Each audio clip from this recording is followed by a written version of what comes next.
Bienvenue dans cette nouvelle édition du Non-Stop Info. Au sommaire, alors que le président du Sud-Soudan, Salva Kiir, a annoncé un report des élections présidentielles, focus sur la situation des réfugiés dans la ville de Bentiu. Plusieurs millions d'entre eux vivent dans la base de l'ONU depuis le début du conflit en décembre 2013. Au Mali, depuis le début de la crise en 2008, le nombre de touristes par année est passé de 120 000 à moins de 100 000. Pour y remédier, l'Office du tourisme veut développer de nouvelles destinations et relancer un tourisme local. Et puis lutter contre le paludisme avec des vers parasitaires. C'est le résultat d'une étude scientifique béninoise passée quasi inaperçue. Pour contrer ce manque de visibilité, le Centre de recherche scientifique du Bénin a mis en place un fonds national. Initialement prévues en 2015, les élections présidentielles au Sud-Soudan seront reportées en 2017, voire 2018. Pour le président Salva Kiir, ce délai supplémentaire devrait permettre au processus de réconciliation d'aboutir. Depuis 5 mois, le plus jeune État du monde est fractionné entre les troupes fidèles au chef de l'État et celles loyales à son ancien vice-président dissident Riek Machar. Pour rappel, les deux hommes ont signé un pacte de non-agression le 9 mai 2014. Et malgré la signature du cessez-le-feu, les craintes des réfugiés sont encore nombreuses. Ils sont quotidiennement confrontés à l'insécurité, aux pénuries alimentaires et aux risques sanitaires. Dans la ville de Bentiu, cité du nord du sud du Soudan, récemment reprise aux mains des rebelles, les ONG tirent la sonnette d'alarme. Thierry Noiran. Ils sont plusieurs milliers de déplacés à chercher refuge dans cette base de l'ONU située dans la ville de Bentiu, au nord du Sud-Soudan. Depuis le début du conflit en décembre 2013, plus d'1 million de personnes ont dû fuir les affrontements et abandonner leur habitation. Alors que vendredi 9 mai, un accord de cessez-le-feu avait été signé en Éthiopie, l'armée et les forces rebelles s'accusent mutuellement de violation des termes de l'accord, mettant en péril les pourparlers et la sécurité de la population. Pour les réfugiés de Bentiu, cette situation ne peut plus durer. Il y a un problème d'eau. Pour tout vous dire, aujourd'hui, tout le camp manque de nourriture, indépendamment de l'eau. Il n'y a pas de nourriture du tout. La nourriture apportée ne suffit pas et nous avons besoin de plus d'aide de leur part. L'accord de cessez-le-feu aurait pu permettre à certains de retourner chez eux et laisser de l'espace à ce camp qui dépasse déjà largement sa capacité. Mais toujours dans l'attente de réelles actions diplomatiques, les réfugiés restent sur place. Tant de fois, ils nous ont demandé de rentrer chez nous. Même le gouvernement demande aux réfugiés de sortir des camps. Mais si nous sortons, nous risquons d'être tués. Plusieurs ONG mettent en garde contre des risques sanitaires et de pénurie alimentaire si les civils ne rentrent pas pour semer avant la saison des pluies de juin. Les prochaines semaines devraient donc être décisives en ce qui concerne la situation des civils du Sud-Soudan.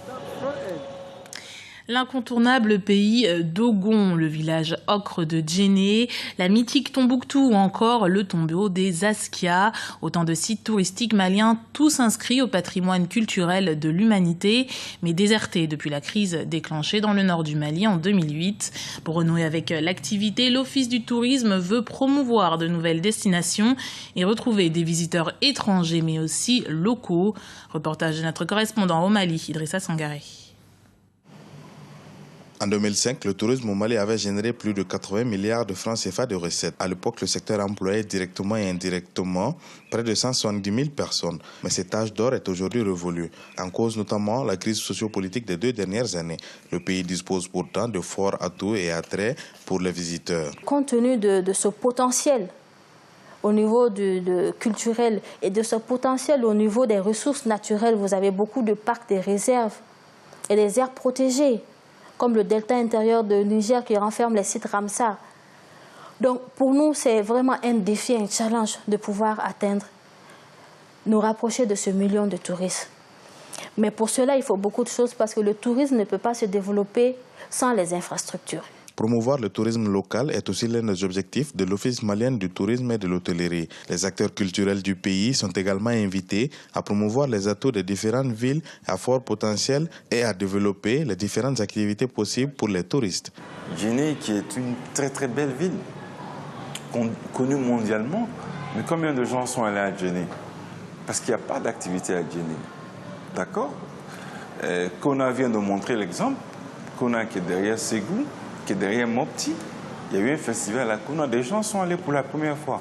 Donc on peut citer des exemples à ne pas en finir. La promotion de nouvelles destinations au sud du Mali est également à l'étude. Plusieurs sites comme la vallée du Mandé, qui renferment les vestiges de l'Empire du Mali, ont été identifiés. Au Bénin, leurs recherches peuvent porter sur des maladies contagieuses, sur l'industrie ou encore sur la linguistique. Elles passent souvent inaperçues. Chaque année, les scientifiques publient pourtant des dizaines d'études. La création de l'Agence béninoise de valorisation des résultats de recherche et de l'innovation technologique pourrait changer la donne, comme nous le montre ce reportage de notre correspondante au Bénin, Chérèle Ouattarema. Une ambition commune pour les scientifiques béninois. Valoriser les résultats de leurs recherches. Entomologue, le docteur Thierry Alavant a mené durant 4 ans des recherches sur la lutte contre les larves d'anophèles, vecteurs du paludisme. Aujourd'hui, ces recherches ont porté leurs fruits. Elles ont démontré qu'on peut contrer la maladie par la pulvérisation de vers parasitaires dans des zones humides à fort taux de prévalence paludique. Depuis sa publication en mai 2013, cette innovation scientifique n'a point reçu l'accueil escompté au Bénin.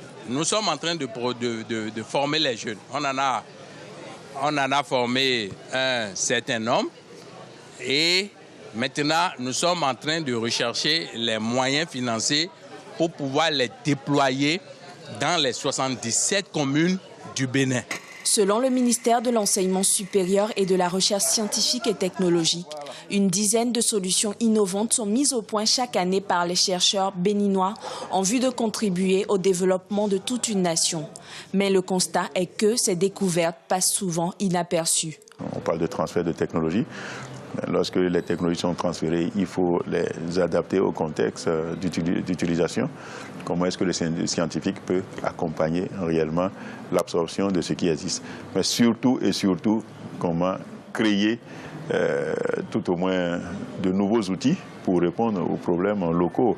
Malgré ce tableau peu flatteur du milieu scientifique béninois, il y a matière à rester optimiste. La récente création de l'Agence béninoise de valorisation des résultats de recherche et de l'innovation technologique ouvre désormais de larges perspectives. Les chercheurs béninois mènent une nouvelle bataille, celle de la mise en place d'un fonds national pour la recherche scientifique. C'était le journal de la rédaction. Merci de l'avoir suivi. Retrouvez dans un instant une nouvelle édition du Non-Stop Info sur Africa 24.